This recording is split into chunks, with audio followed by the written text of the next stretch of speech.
The Noid. The Noid. The Noid? The Noid. Ruiner of pizzas, menace to cuisine, the embodiment of everything that could go wrong with food, the main reason a mentally insane human being held helpless employees at a Domino's Pizza hostage. As well as having a design so out there, it couldn't possibly be made today. Ever since finding out about this juicy specimen during the tail end of middle school, I was fascinated by him. From his design to his backstory to his creation, even the mounds of merchandise this guy had, I couldn't take my eyes off of him, and all of his, 80s-ness. So let's start this analysis off well and truly with, what else? The beginning. From humble beginnings. The Noid was created by the man, the myth, the legend himself, the late Will Vinton. Yes, late. He sadly passed away in 2018 due to multiple myeloma at the ripe age of 70. He was a master at his craft, creating amazing and detailed claymation puppets such as the California Raisins, yes, those California Raisins, the Dinosaurs and Dinosaurs, a fun-filled trip back in time, that terrifying Mark Twain movie, if you know you know, and of course, the Noid. All of his puppets were full of such detail, from skin flaps and teeth to even nostrils, fingers, and toes. He was great at what he did. The Noid's first appearance was in 1986, in a commercial showing off the basics, such as the Noid's typical attire, wearing a red skin-tight bunny suit with a black out on his chest and some dripped-out sneakers, as well as telling the audience that the Noid is the manifestation of all things wrong with food, especially pizza, as the commercial then goes off to show how the Noid goes on about his business, showing his Looney Tunes-esque Acme contraptions. All of them, as with Wile E. Coyote, fall flat on their faces, one of them being in this commercial being the pizza crusher. Being as persistent as Wile E., although always failing due to the power of Domino's Pizza. Domino's then shows off its quality and hot and fresh pizza. The rest of these ads all follow suit, showing off his other gadgets such as the pizza freezer, the suction cups, and the Noid bombs, all being thwarted by Domino's quality pizza, as well as having comedic and slapstick outcomes for the poor Noid. My personal favorite commercial is this one, which is actually a movie theater commercial. Yes, the Noid got so big that he made it onto the big screen. They grow up so fast. Although some runner-ups show off places like the Noid Void and the Noid's house. I also like the stranger ones, such as the Wizard Noid and the Noid game commercial. Also, yes, the Noid has a house apparently. I guess he had the same evil real estate as Dr. Doofenshmirtz. Complete with a kitchen and living room with a recliner from the Garfield show. Some shots in these commercials are great. My favorite is probably this one, where they advertise Domino's deep dish pizza as the Noid tries to shut off his TV. He himself gets obliterated from space itself, as he glitches out and vanishes. It's all so smooth and I can't applaud Mr. Vinton enough. May the man rest in peace. On a much lighter tone, with the Noid's success came fame and fortune for Domino's, as well as lots, and I mean lots, of Noid merchandise, as well as some special little cameos. So let's get into part 2 of our special little analysis here.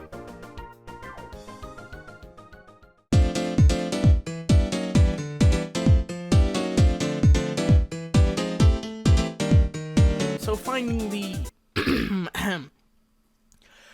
Noid merchandise timeline is pretty difficult, since I can't exactly pinpoint which piece of Noid merch came out first, but allow me to list off the many, many pieces of Noid merchandise that exist.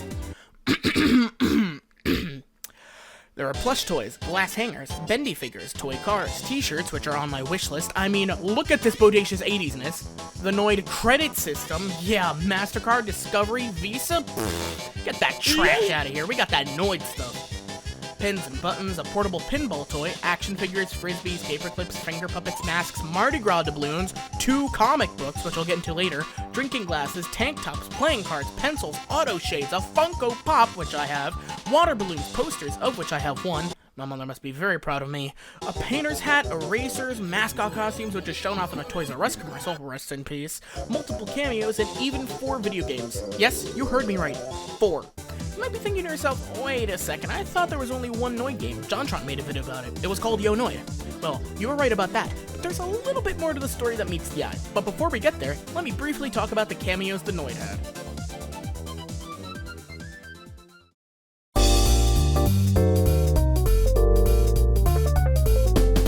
as I was saying, the Noid starred in certain pieces of media. For example, this horrifying Toys R Us ad, featuring someone in a Noid mascot costume, as well as multiple cameos in adult animated series, such as in Family Guy, where he fucking dies and vomits in a toilet, and in The Simpsons, where he's a Macy's Thanksgiving Day parade float, and he's even a man of Christian belief, seen here. He was also seen in Matt Groening's newest show, Disenchantment. Well, it was in, how do you say it? Imposter, if you will. He was also in a Michael Jackson movie, being Moonwalker, where he was in a mob chasing the king of pop / child diddler, as well as the Noid got fucking arrested in that movie as well, so... Someone in the show 30 Rock also referenced him, saying, and I quote, exactly, paranoid, from the Greek word para, meaning beside, and noid, which is some kind of pizza demon. He was also referenced in The Goldbergs, where the character Barry was so bad at his job as a pizza delivery man, his boss called him, you guessed it, the Noid. He can also be found in a napkin in the live-action 1990 TMNT movie. Now it's time we talk about the video games, more than just the original Yo Noid.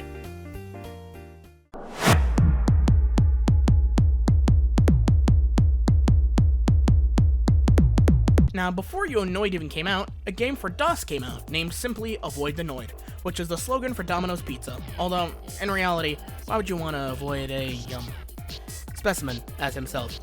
In this game, you control a pizza delivery man trying to avoid as many Noid as possible while trying to deliver a single pizza to a very lucky customer, finding keys to open doors and answer certain phones because other phones result in terrorism and losing a life. And simple and effective, at least what I saw. I never played this game. Then came out the one you all know, Yo Noid. It was released exclusively for the NES, and the plot goes as follows. John Mayer, I guess, sends out not the police, not the government, but, well, the Noid, to stop the evil Mr. Green, which is just a green Noid, who's wreaking havoc all around New York City. That's it. That's the story. It really doesn't get complicated. At all. Now, you may have known this game from JonTron and how he tore this game to shreds. I'm sorry to say I kind of agree with him, but it's kind of a relic of its time. It's got lives and game overs, as well as insta-kill pits, not even a health bar. You attack with the Noid's signature, yo-yo? I mean, it's pretty, 80s, but how come he couldn't have used the stuff like the Pizza Crusher or the Noid bombs? Oh well, I guess. You're also able to scroll for power-ups, but you have to use this bar right here to use them. After each level, you get to a card game called the Pizza Eating Competition, which makes no sense because doesn't the Noid usually ruin pizzas? Anyway, all you really have to do is fill up your, as JonTron would say, pizza meter, and get the card with the highest number. It's practically embarrassing. Later on, you use vehicles like a skateboard and Crash Bandicoot N-Trance Jetpack. To be honest, I don't have much to say about this game.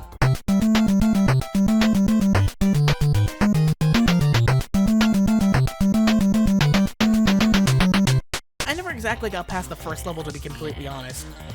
I don't like games that make me rage. Now, there are 2 other Noid games, but before that, we've got 5 other topics to discuss, starting off with...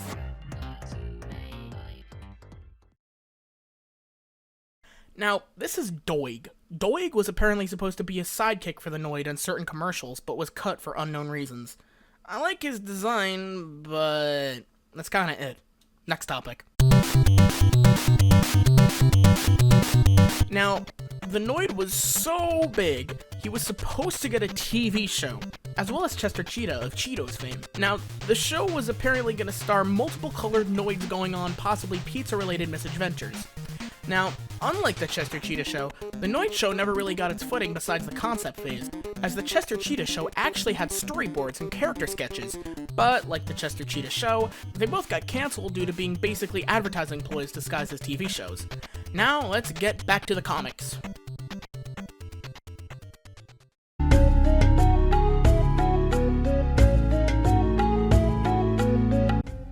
Now here's where the fun begins. These babies are the only 2 official Noid comic books, although a 3rd one was going to be made, it never did. Now before we start, you may ask yourself, why is this all weird looking with blues and reds?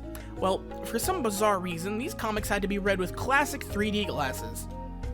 Well, not have to, you can read the text, but it's difficult. Here's the plot.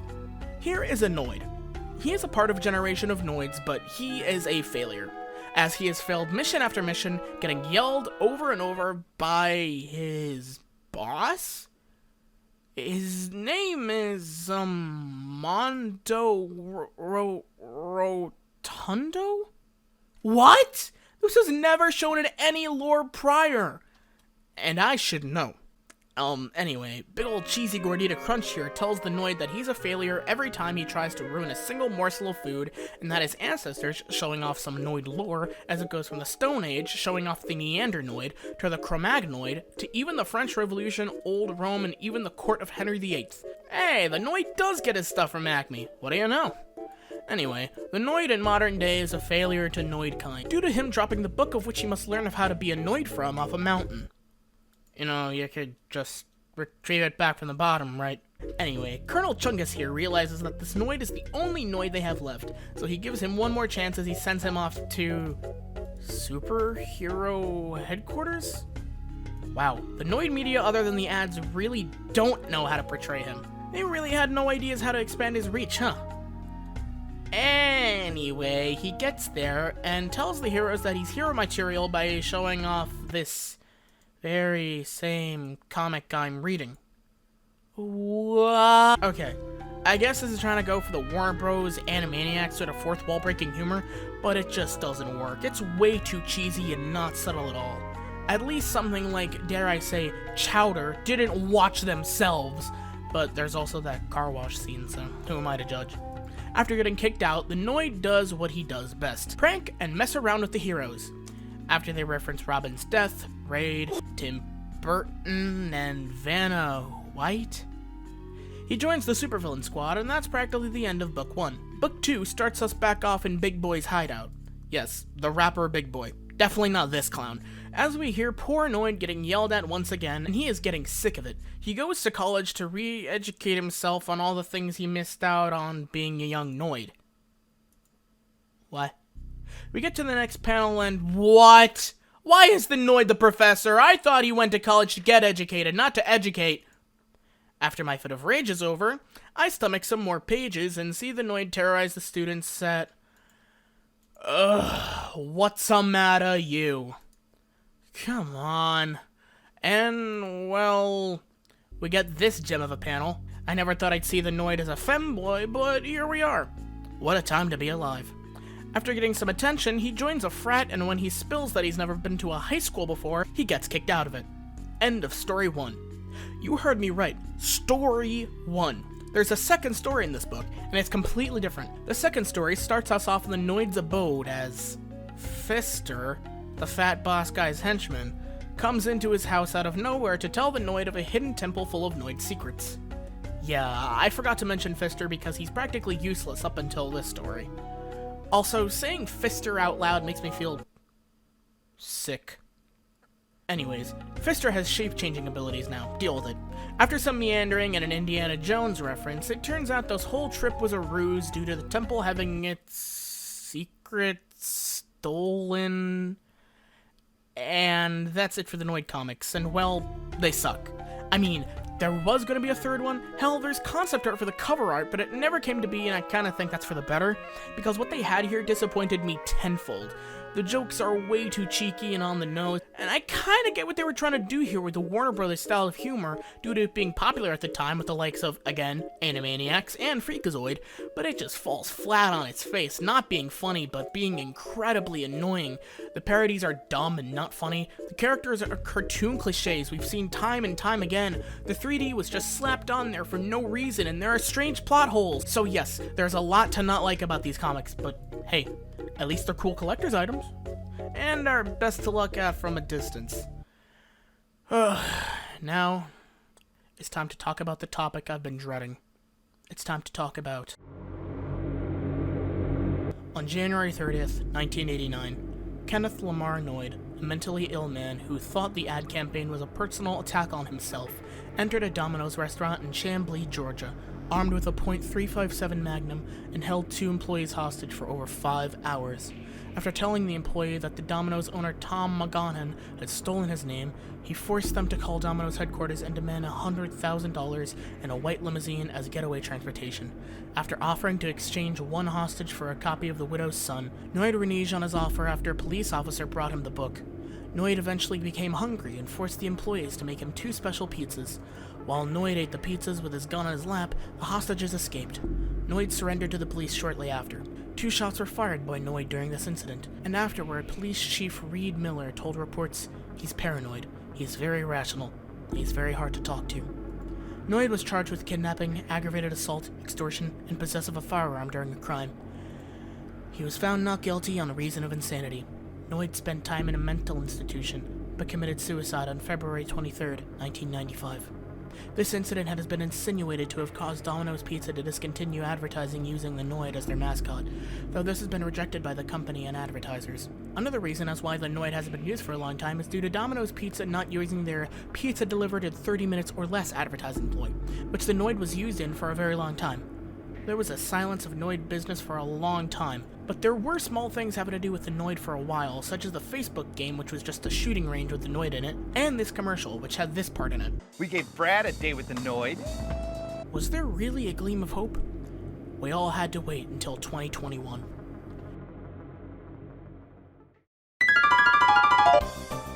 In 2021, Domino's Pizza showed off a normal commercial advertising its driverless delivery with neurocars until he's back, baby! This is the happiest moment of my life.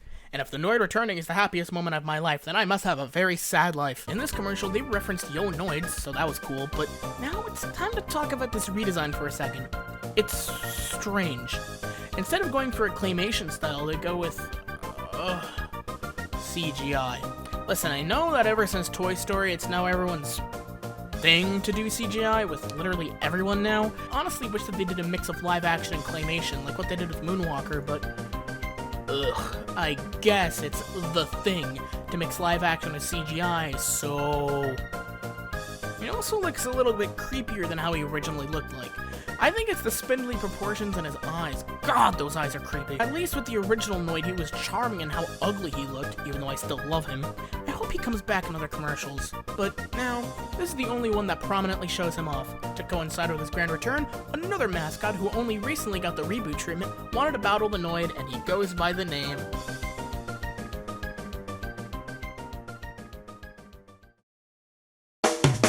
In the app Crash Bandicoot on the Run, you fight the Noid as a henchman.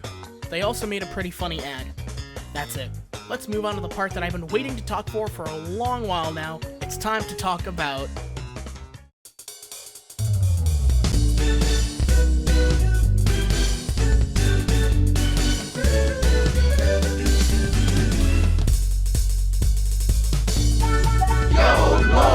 Noid 2 Enter the Void is an unofficial fan-made sequel released in 2016 on PC only. It was made using Unity of all things and has the aesthetics of an old-school PS1/N64 game, and it works wonders. With the low-poly models, pixelated textures, and the grainy screen, it looks amazing. It sounds amazing too, with every track being a banger, from the title screen,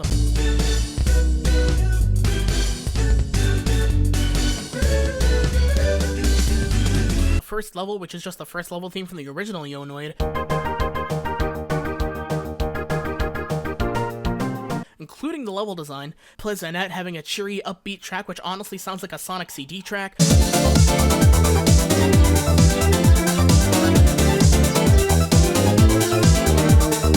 the Swing Factory having a, well, swing-ish musical style, especially for the calm indoor theme,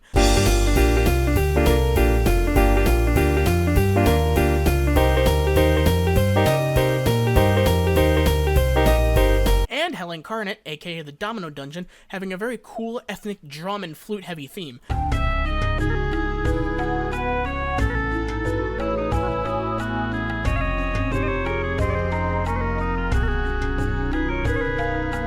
And even the insane and insanely boppin' final boss theme.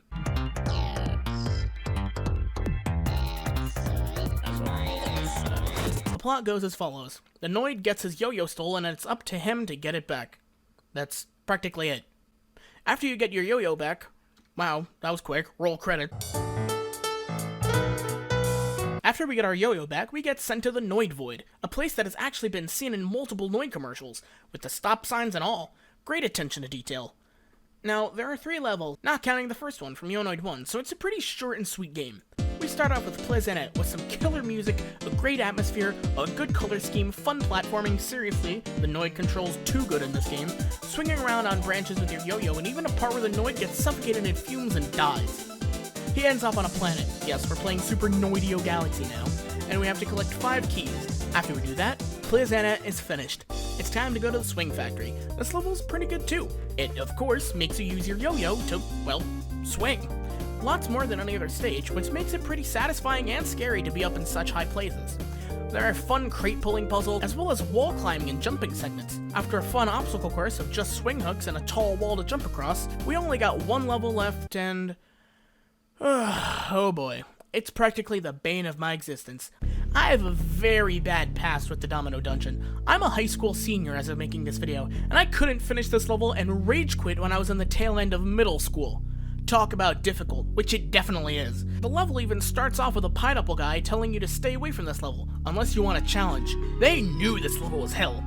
Well, enough gushing. How was the level like?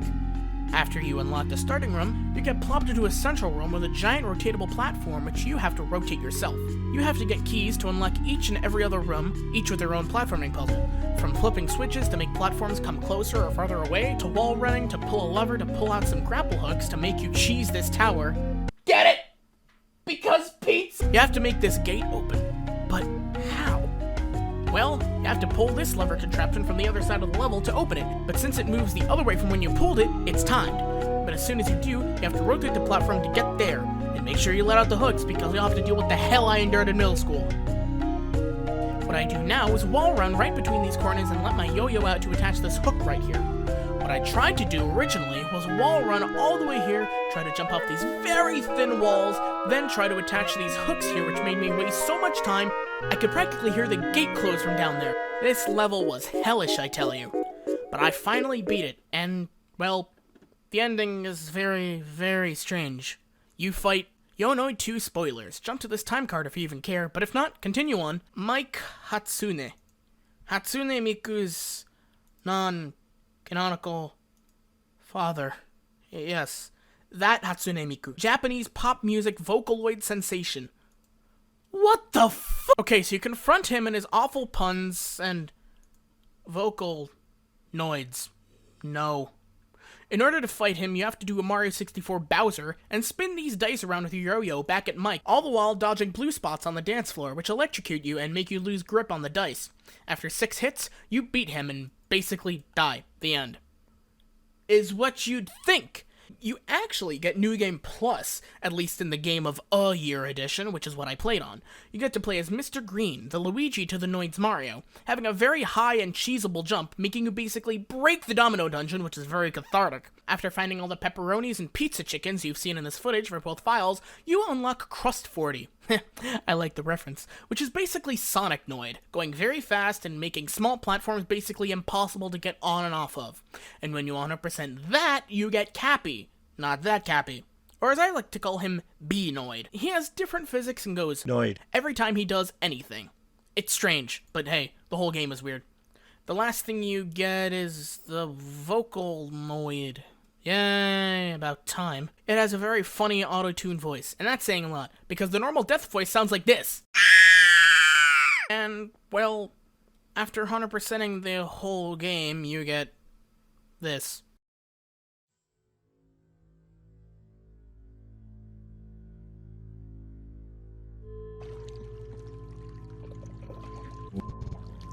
Nostras Domina Pizza, Pepperoni Nostramos, Hatsune Miku, Pinapleos, Mushroom, Miku Domine, Potasio.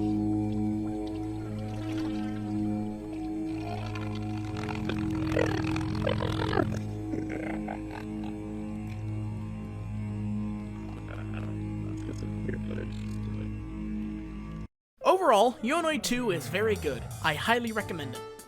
The Noid had many ups and downs, from being created, his fame, the Kenneth Lamar Noid incident, to nothing, all the way to modern day where he was brought back and to, well, more or nothing afterwards. The Noid is an anomaly of a mascot that I don't think I'll ever wrap my head around. and that's why I love him. Thanks so much for watching this passion project of mine, and if you liked it, please feel free to like, comment, and subscribe anytime. I hope I'll see everyone here again shortly.